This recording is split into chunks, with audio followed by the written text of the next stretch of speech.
C'est l'heure de Local Actu, l'information en Périgord sur RLP.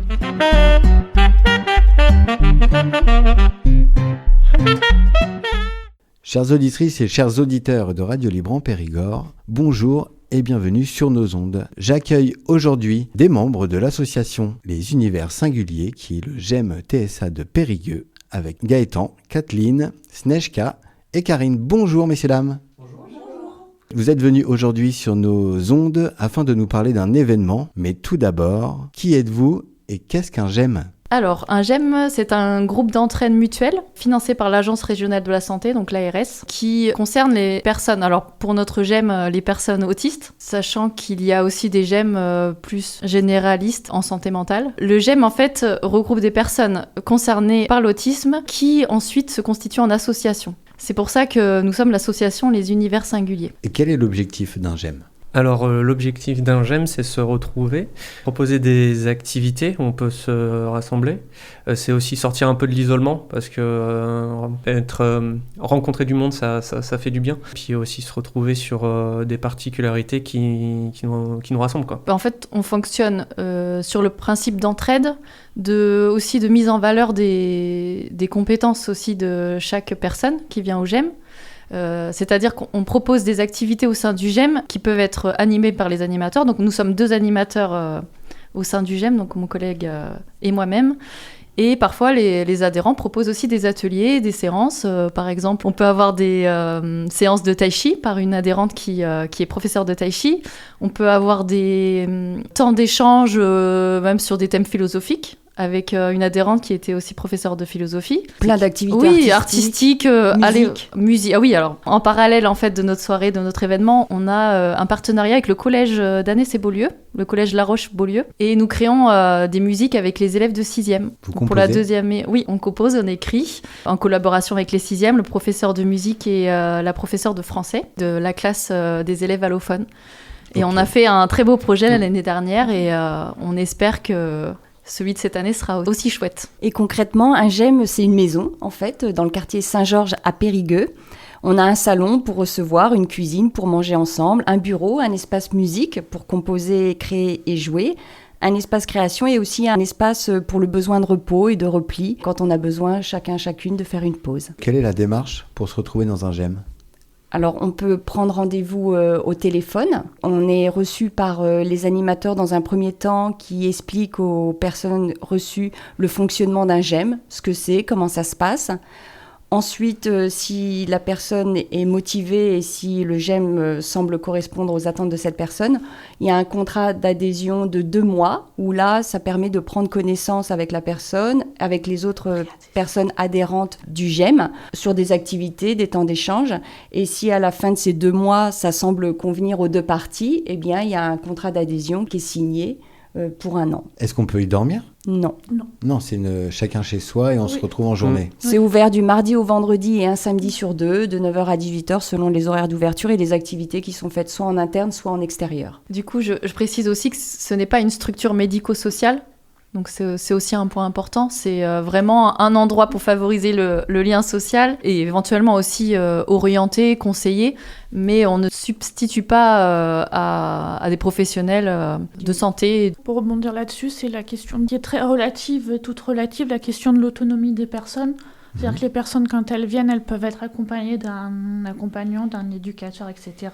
pendant une certaine période, la période de préadhésion. Mais l'idée, c'est qu'elles soient autonomes, en fait, dans le fait de pouvoir être en groupe, en fait. Comme on n'est pas une structure médico-sociale, c'est un groupe d'entraide, mais on n'est pas une structure...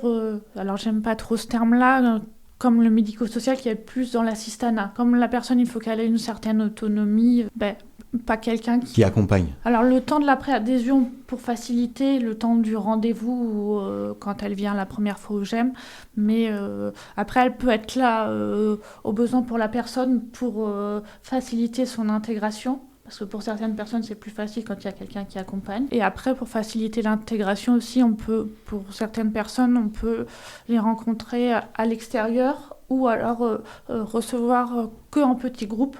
Si le fait d'être en plus gros groupe, ça les met en difficulté, on s'adapte. On essaie de trouver une sortie. Et dans le groupe d'entraide mutuelle aussi, ce qui est fait, c'est on essaie d'orienter quand on peut vers des professionnels de santé pour le diagnostic. Quand une personne se dit je suis concernée, j'ai envie de me faire diagnostiquer, mais les portes à ouvrir, elles sont tellement nombreuses et je passe par où, je suis suivant telle situation, est-ce que émotionnellement c'est facile ou est-ce qu'elle est proche du burn-out, et chaque situation est différente et donc comment on s'adapte au mieux pour que la personne puisse avoir un diagnostic des fois c'est un soulagement le diagnostic, pour d'autres c'est pas un soulagement, enfin quand il y a le diagnostic ils se disent finalement j'aurais préféré ne pas savoir, mais ça dépend de chaque personne.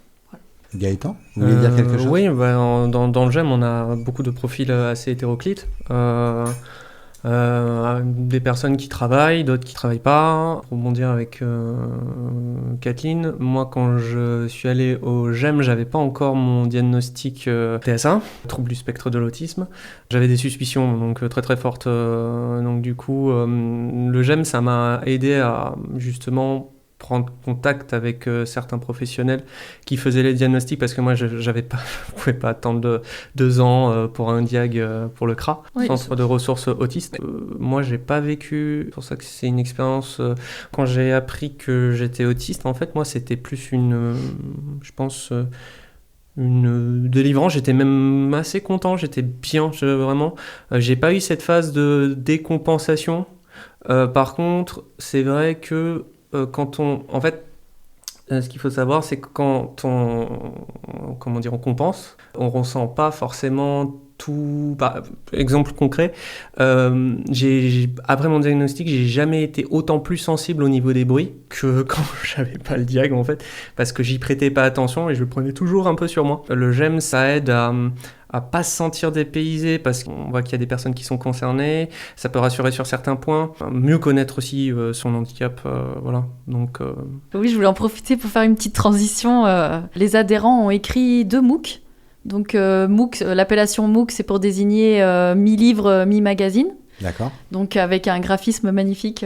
Magazine Book. Voilà, Magazine Book. Ah.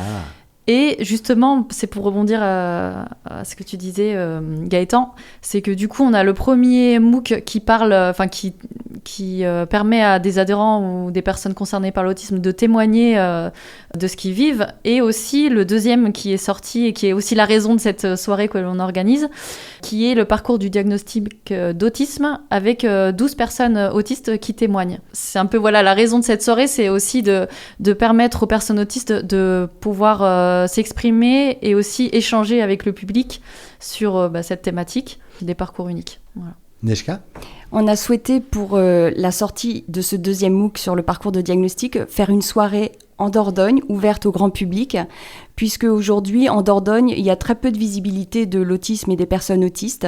Il n'y a pas vraiment d'association de parents. Souvent, c'est les parents qui se mettent en association pour faire rayonner et sensibiliser aux problématiques que vivent les personnes avec un TSA et plus largement avec un trouble du neurodéveloppement. Donc là, on a souhaité, c'était l'occasion pour nous d'organiser cette soirée pour le lancement de ce MOOC, de rencontrer des personnes et de rendre visible l'autisme dans l'espace public et culturel, puisque pour moi, c'est vraiment un enjeu de santé publique, ça on l'a posé, mais ça concerne toutes et tous, et pas seulement les personnes qui ont un diagnostic. On va pouvoir le consulter lors de cette soirée, le MOOC ? Exactement, l'acquérir également. On a aussi un lien vers la cagnotte Ulule pour participer aux frais de financement. La soirée sera sur participation libre et solidaire souhaitée, mais toute personne et tout don est le bienvenu, puisqu'on a réalisé entièrement sur nos fonds de fonctionnement aussi l'impression de ce MOOC. Est-ce que vous pourrez nous donner le lien pour la cagnotte Ulule pour les auditeuristes ? Exactement. À l'arrière du MOOC 2, il y a le QR code pour accéder au PDF du premier MOOC, et aussi à la cagnotte Ulule pour les dons. Qu'est-ce qui va se passer dans cette soirée ? J'ai lu déjà qu'il n'y avait pas à avoir de corps médical. Exactement. Quelle est la raison ? La raison, c'est que pour moi, j'ai été diagnostiquée en 2018, donc ça fait depuis 2019 l'ouverture du GEM que je participe et que je milite dans ce milieu de l'autisme et pas que. Et souvent, ce sont des professionnels de santé qui organisent des événements sur l'autisme. Et là, justement, nous, on a souhaité prendre la parole depuis nous-mêmes et d'échanger sans qu'il y ait quelqu'un qui parle de nous, en fait. Donc, de favoriser le lien direct entre personnes autistes et société civile, enfin, toute personne. Après, les professionnels du médico-social sont le bienvenu à cette soirée. C'est très important pour qu'on puisse échanger ensemble. On répondra également à toutes leurs questions. Voilà, ce sera cet enjeu-là. Justement, ce qui est important, c'est... Alors, ça n'engage que moi, qui ai bénéficié de soins par des professionnels de santé. Vous me dites si c'est OK. Okay. J'ai vu un manque de formation sur tout ce qui était TSA, globalement tout ce qui est TND. Phrases qui reviennent souvent, que les autistes n'ont pas d'empathie, que les autistes n'ont pas d'humour. J'ai un très bon second degré et pourtant je suis autiste. Je confirme. Voilà, donc c'est aussi, cette soirée va être importante pour les préjugés qu'on pourrait avoir sur l'autisme. Et aussi les fausses idées qu'on pourrait avoir. Les jugements aussi. Les jugements, parce que les croyances, tout ça, et aussi montrer... Les discriminations. Discrimination, exactement. Parce que dans le TSA, comment dire, il y a beaucoup de raccourcis qui sont faits, parce qu'il y a un spectre tellement large que souvent, moi, ça a été le cas parce que moi, j'ai fait du sport adapté, où, par exemple... Littéralement, quand je participais à ce genre de manifestation-là, on me prenait pour un débile et montrer que les personnes autistes sont aussi intelligentes, qu'elles ont des capacités, alors aussi des difficultés, et ça c'est aussi important, des grosses difficultés pour certaines, pour d'autres beaucoup de capacités, et je pense que ça va être très enrichissant justement, je pense, de partager ça et de peut-être partager aussi, par contre on a invité des professionnels de santé, donc éventuellement aussi de former un petit peu, c'est pas vraiment le bon terme, mais...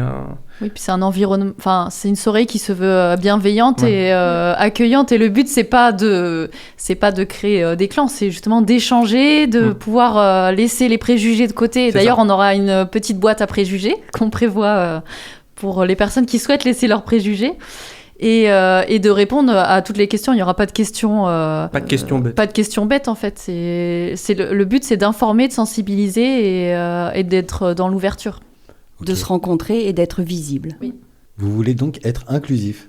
Oui. Exactement. Pour la soirée, on a essayé d'être le plus inclusif possible. Voilà, et on va essayer justement aussi, en début de soirée, de demander aux gens s'ils ont des spécificités, des particularités, quels sont leurs besoins pour qu'ils se sentent le plus à l'aise, en fait. Le but, si on veut faire une soirée la plus accueillante et la plus inclusive, ça pose par ces petites questions-là qui sont peut-être dans la vie de tous les jours anodines et qu'en général les gens ne posent pas. C'est la question du ressenti des besoins en fait, et de s'autoriser à dire j'ai ce besoin-là ou là j'ai atteint cette limite-là.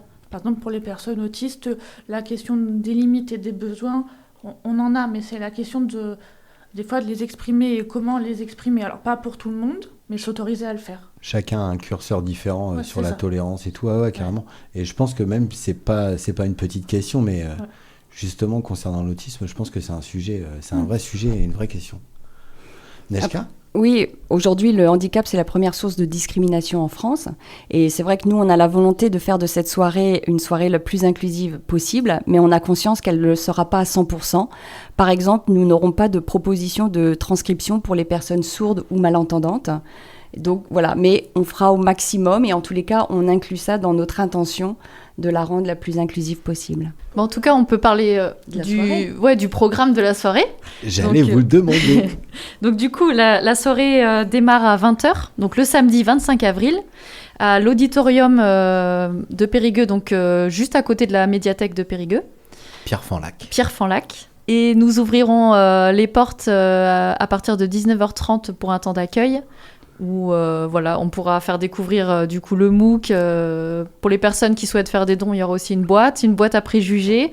Ensuite, à partir de 20h, nous aurons une présentation du GEM, de l'association, du MOOC aussi. Voilà, on va reparler du MOOC. Et du détail de la soirée. Et nous aurons ensuite le spectacle de Snezhka, donc ici présente, qui pourra peut-être, si tu veux bien...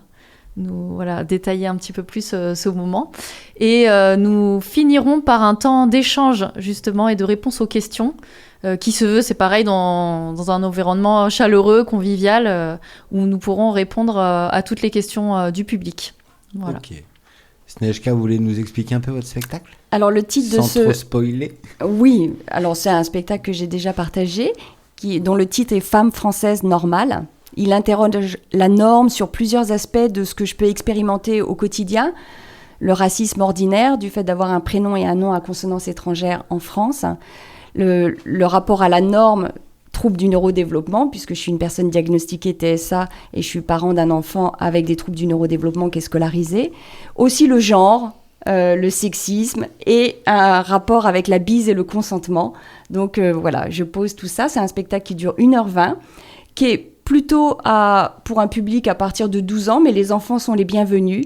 C'est un spectacle qui demande de l'attention, mais en tous les cas, toute personne est bienvenue pour pouvoir l'entendre. J'en profite parce que nous, on a eu la chance déjà de voir Snežka sur scène.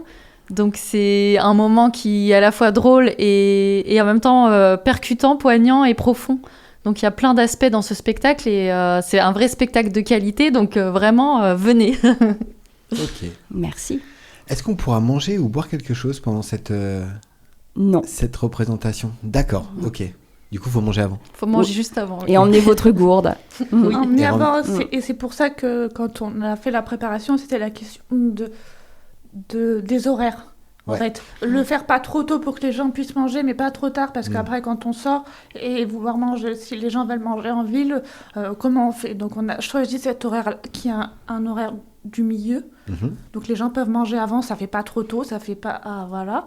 Et après, s'ils veulent sortir comme ça, finira vers 23h, après, ils ont le temps de manger avant. Donc, voilà. On a un événement Facebook, on a créé un événement Facebook de la page Les Univers Singuliers. Si vous voulez le partager, ce sera super. Notre objectif, c'est que cet auditorium de 205 places soit rempli. Ce serait une vraie célébration pour toutes les personnes neurodivergentes en Dordogne. Et c'est accessible à tout le monde, on est d'accord ? Exactement. Sur participation libre et solidaire, donc même une personne qui n'aurait pas les moyens de donner de l'argent peut venir avec plaisir. Juste, j'allais dire, sur les flyers, les affiches, on a un numéro de téléphone. Enfin, n'hésitez pas aussi à nous contacter pour plus de précisions. C'est le 07 85 31 32 09. Et donc, c'est mon téléphone. Professionnel. Professionnel, oui, je précise. Oui. C'est important de préciser, oui. Si jamais il y a des parents ou des personnes qui sont concernés, alors c'est souvent un trouble qui est lié au TSA parce qu'on s'est souvent jumelé, TDAH, moi je suis TDAH, donc si jamais il y a des questions aussi sur ce trouble-là, moi je me ferai un plaisir d'en parler parce que c'est souvent quand on a un trouble du spectre de l'autisme avec un TDAH, ça se manifeste pas forcément de la même façon que si on est juste TSA, une personne autiste. Voilà. Okay. Donc ça peut être intéressant. Parce que le TDAH peut camoufler le TSA à un certain moment et le TSA camoufler le TDAH à d'autres moments. Et pour les gens, ça paraît déroutant, déconcertant.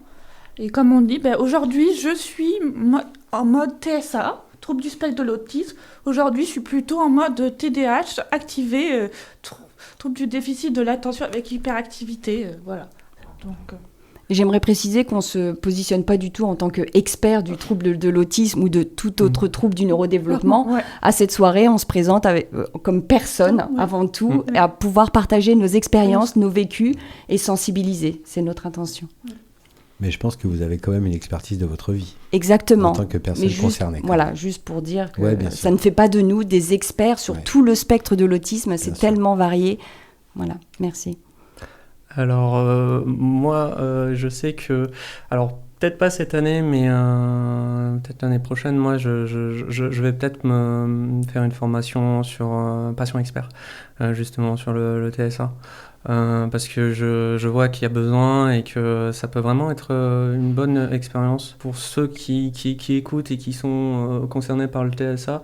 Je voudrais juste passer un petit message. Vous avez des capacités, vous avez des compétences, vous pouvez y arriver, même si c'est compliqué, même si c'est difficile. Moi, j'ai envie de donner un peu un message d'espoir aussi. Je sais que c'est pas facile au quotidien, mais accrochez-vous, vous avez des compétences, vous êtes des gens bien formidables. Voilà, c'est juste juste ça que j'avais envie de passer comme petit message. Merci pour elle. Karine?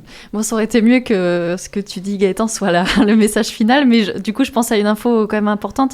C'est quand on parle des GEM, donc le GEM fonctionne autour de 3 acteurs, on va dire. Il y a le financeur, le gestionnaire et le parrain. Donc il y a un financement ARS, donc Agence régionale de la santé, j'en ai parlé tout à l'heure. Mais du coup, on est géré par la Fondation de Lille aussi. Donc c'est important de le préciser. Et aussi, on a une nouvelle marraine, du coup, c'est la Ligue de l'enseignement, avec qui on est très heureux de créer ce nouveau partenariat. On les remercie aussi. Oui, Merci. Messieurs, dames, merci pour ce moment. Merci à vous. merci. Merci pour votre accueil. Avec plaisir. Et à la semaine prochaine à l'auditorium. Oui. Au revoir. Au revoir. Au revoir. Au revoir.